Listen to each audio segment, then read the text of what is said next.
Sempena persidangan iklim COP28, Berita Plus minggu ini menyorot usaha Indonesia beralih kepada baja lebih organik dan mampan.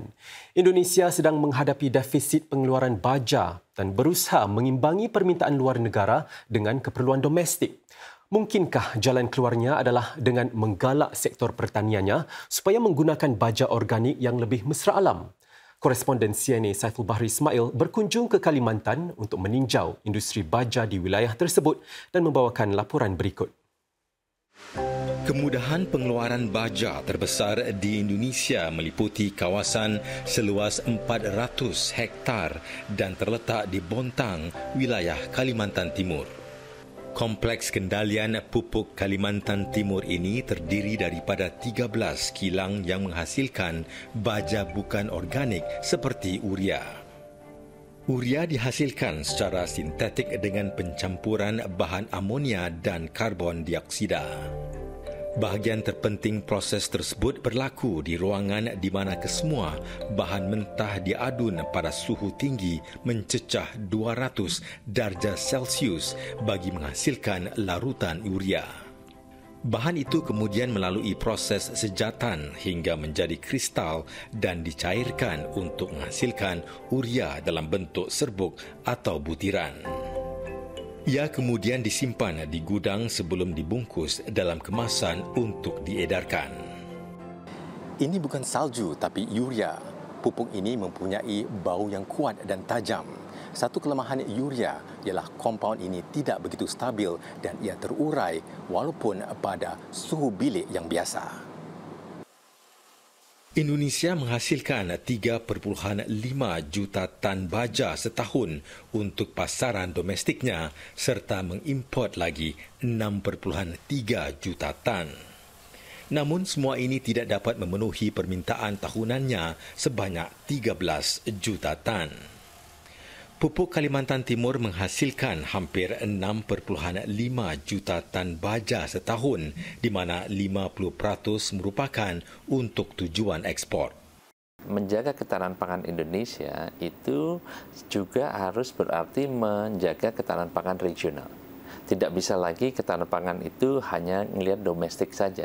Untuk Indonesia, ini regional juga mesti kita jaga ketahanan pangannya. Apalagi Pupuk Kaltim sebagai perusahaan produsen urea terbesar di Asia Tenggara. Tentu kita punya tanggung jawab moral untuk menjaga ketahanan pangan regional itu.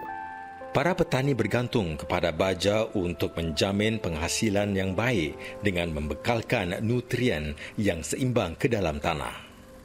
Mereka juga cuba kurangkan ketergantungan kepada baja kimia dan sebaliknya menghasilkan baja organik daripada najis haiwan. Emang pupuk organik sangat baik lah, banyak manfaatnya.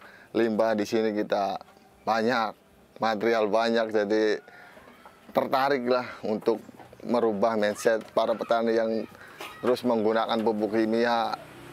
Kalau pakai organik kan kita bahannya kan dari kita semua, jadi bisa ditekan biaya. Namun menurut para pakar, peralihan daripada baja bukan organik kepada yang jenis organik dililit pelbagai cabaran. Ada persoalan ekonomi politik dalam hal ini yang harus dihitung betul. Kalau kemudian terjadi transisi atau peralihan dari pupuk semikal ke non-semikal atau organik. Bagaimana nanti transisi ekonomi perusahaan-perusahaan pupuk yang Indonesia pupuk Indonesia bisa transformasi ke situ tanpa kehilangan pendapatannya. Gitu. Bagi saya itu pilihan yang logis dan harus diambil. Kalau kita mau betul-betul jadi negara yang berdaulat pangan. Permintaan untuk baja baik jenis kimia maupun organik dijangka terus meningkat memandangkan bahan nutrien ini memainkan peranan penting di sektor pertanian. Para pemain industri serta golongan petani saling melengkapi sedang mereka memacu langkah ke hadapan bagi menjamin keselamatan bekalan makanan untuk Indonesia. Saiful Bahri Ismail melaporkan untuk Berita Mediacorp dari Bontang, Indonesia.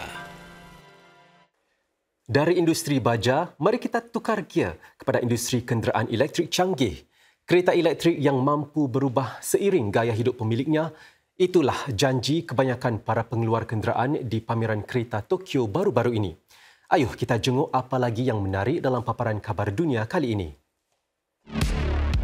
Presiden syarikat Toyota Koji Sato memberi bayangan gelombang baharu kenderaan elektrik EV dalam apapun bentuk yang diidamkan si pemandu, kereta sport, SUV, malah van niaga juga.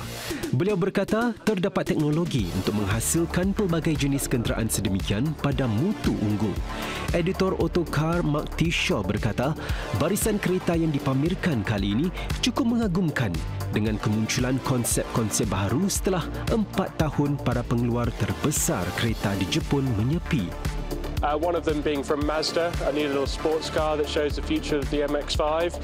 Nissan has shown off a whole host of new concepts, as have Toyota. Namun, tidak semua kereta yang dipamerkan bakal berada di jalan-jalan raya dalam masa terdekat. Ia sebaliknya menonjolkan konsep-konsep untuk masa hadapan, terutama dari sudut rupa bentuk kenderaan. Syarikat Toyota akur ia jauh ketinggalan di belakang para pesaing dari luar Jepun dalam pembangunan EV, khususnya Tesla dari Amerika Syarikat dan BYD Auto dari China. Pengeluar kereta utama Jepun itu menyasarkan penjualan 1,5 juta EV setiap tahun menjelang 2026 dan 3,5 juta setahun menjelang 2030. Lega. Kicau di media sosial perasaan orang ramai apabila penguasa pengangkutan darat LTA tarik balik keputusan untuk hentikan khidmat bas 167.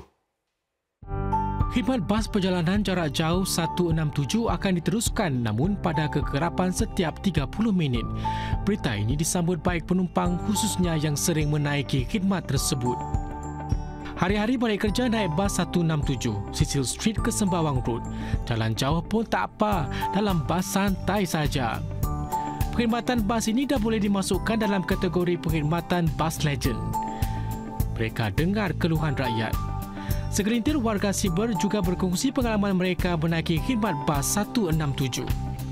Salah seorang netizen menyifatkan perjalanan sebagai sekejap dah sampai apabila menaiki bas 167 dari Toa Payoh untuk ke tempat kerja di daerah pusat perniagaan CBD. Seorang lagi malah menyenaraikan tempat-tempat legend atau dikenali ramai yang merupakan laluan bas 167. Ini termasuk Masjid Ahmad Ibrahim, Masjid Al-Falah dan Lau Pasat.